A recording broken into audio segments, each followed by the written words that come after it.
Naghanap ka ba ng motor na praktikal at madaling imaneho? At syempre siksik liglig sa katangian? Baka ito na ang hinahanap mo mga idol. Ito ang Honda Click 160 na di naman bago pero di naman sobrang luma. Sakto lang. At sakto din sa pangangailangan mo pang araw-araw. At kahit pang long ride mga idol ay maasahan mo rin ito. Kahit sa point A hanggang point Z o mula Apari hanggang doon ay no worries. Pero ngayon 2024 masasabi ba natin na sulit pa babilhin ito para maging partner pang hanap buhay o di kaya gamit mo lang pang araw-araw, pang fuckboy lang ba? Alamin natin yan mga idol. Welcome to Hajimoto Vlogs mga idol and this is the Honda Click 160 Matte Red Edition. Sulit pa ba ito? Tara alamin natin yan. Let's go! Unahin natin sa makina na mayroong kargadong 157cc engine displacement, single cylinder with single overhead cam, 4-stroke, and 4 valves.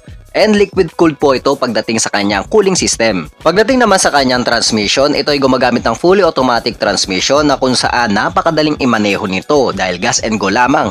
Kaya recommended ito sa mga baguhan o lady rider. At sa kanyang engine size naman para sa bore ay merong 60mm at ang stroke ay merong 55.5mm na merong compression ratio naman na 12.2:1. Ang fuel system naman nito ay gumagamit ng PGMFI o Programmable Fuel Injection na kung saan 46.7 km per liter ang average nito sa kanyang mileage at 5.5 liters naman para sa kanyang fuel tank capacity. Usapang performance naman mga idol ay meron po siyang 15 horsepower at 8,500 RPM na may peak of torque na 13.8 Nm at 7,000 RPM na kaya naman daw tumakbo sa bilis na 120 to 130 km per hour para sa kanyang top speed. Pero depende po yan sa hinete, kukabado o kamote. Papunta naman tayo sa kanilang mga special features or key features. At unahin natin sa body design nito na very aggressive, more sporty, and aerodynamic. At very sophisticated ang aggressive design nito, lalo na sa mga mahihilig talaga sa sports. Pagdating naman sa kanyang mga ilaw, ito ay gumagamit ng LED. Magmula headlights, taillights, signal lights, at daytime running light. Pagdating naman sa kanyang dashboard, ito ay gumagamit ng fully digital panel na more sportier and premium ang disenyo. At ang kagandahan sa motor na ito ay equipped na rin ito ng idling stop system na kung saan mas eco-friendly ang motor na ito. Allowed me to explain mga idol para sa mga hindi nakakaalam nito. Ang idling stop system, ang function nito ay kusang mag-off ang makina ng motor mo kung sakaling 3 to 5 seconds ka nang nakahinto sa malalang traffic at kung sakaling green light na o ready to go ka na ulit ay simpleng pagpiga lang ng throttle mo ay kusa na namang manunumbalik ang idling nito. At sa makina naman equipped na ito ng ESP Plus o Enhanced Smart Power Plus na kung saan mas malakas na hatak at di nabibitin sa anumang any road condition. Equipped na rin ito ng ACG starter na kung saan mas mabilis na pag-startup ng makina dahil sapat na kuryente at mataas na kuryente ang didudulot nito. Speaking of startup, ito ay equipped na rin ng smart key para sa pag-startup ng makina.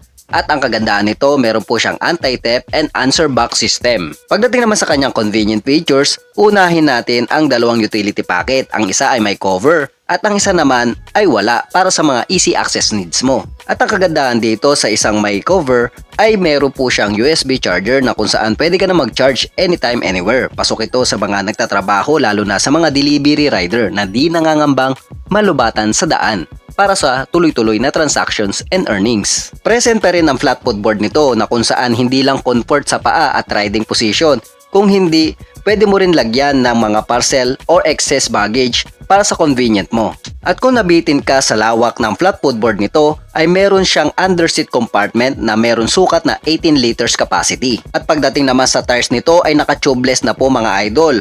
At ang sukat ng gulong ay mas pinalaki. Ang unahan ay may sukat na 100/80-14 at ang likuran ay merong 120/70-14. Pumunta naman tayo sa kanyang safety features mga idol. Unahin natin ang combi brake system na mas maganda kaysa sa mga non-combi brake system mga idol dahil kung sakaling magpipreno ka ng 70% sa iyong likuran ay kusang sasabay ang unahan ng 30%. Mas maganda po ito at mas safe ito kaysa sa mga non-combi brake system. At kung hindi ka maiwasang mag-park sa mga inclined o uphill road ay meron itong park lock lever na kung saan hindi dadaus-dos ang motor mo kung sakaling doon ka nga nakapark. At sa mga nagmamadali namang magpatakbo na nakababa pa ang side stand, ito ang bagay sa inyo. Meron po siyang side stand kill switch na tinatawag na kung saan maiiwasan natin ang malalang aksidente na dulot nito. Mapunta naman tayo sa switches and buttons mga idol. Unahin natin sa kaliwa na merong high and low, busina at turn lights. Sa kanan naman ay merong idling stop system button at electric start button. Sa hand grip naman nito, sa kanan ay nandito ang throttle control with brake lever sa unahan at sa kaliwa naman ay hand grip lang with brake lever para sa likuran. Pagdating sa kanyang braking system, sa unahan ay gumagamit ng single disc brake with single piston caliper.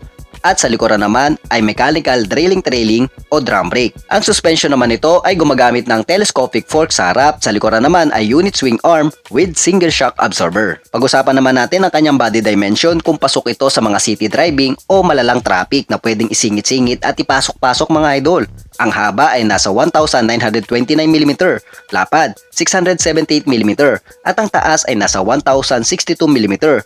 Pasok na pasok ito mga idol. Pagdating naman sa kanyang seat height, may sukat na 778mm.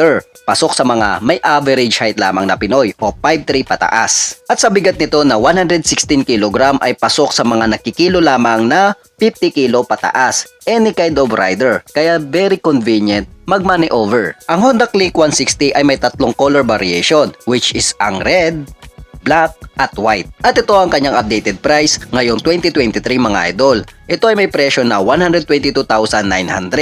Via Zigwheels po yan mga idol. Paalala lang mga idol, ang presyo via SRP base ay pwedeng magbago depende po yan sa lugar, dealer at promotion ng bawat dealer mga idol. Ang masasabi ko lang dito sa ngayon mga idol, so far so good pa naman ang Honda Click 160. Lalo na kung gagawin mo itong partner pang hanap buhay o pang chill ride lang. Dahil sa mga features, lalo na sa mga special features nito, ay mas mapapadali ang trabaho at mas convenient pa ito imaneho for a long ride o paggamit. Pero kung ikaw ang tatanungin mga idol, sulit nga ba o hindi? At kung motor mo ay Honda Click 160 ngayon, anong masasabi mo sa motor na ito? I-comment mo na nga yan para mapag-usapan na. At para tapusin ang video na to, huwag sanang kalimutan mag-subscribe at i-hit ang notification bell para lagi kang updated sa mga ganitong klaseng impormasyon tungkol sa mga motor. At i-like at i-follow nyo na rin ang ating munting page na Haji Motovlogs TV.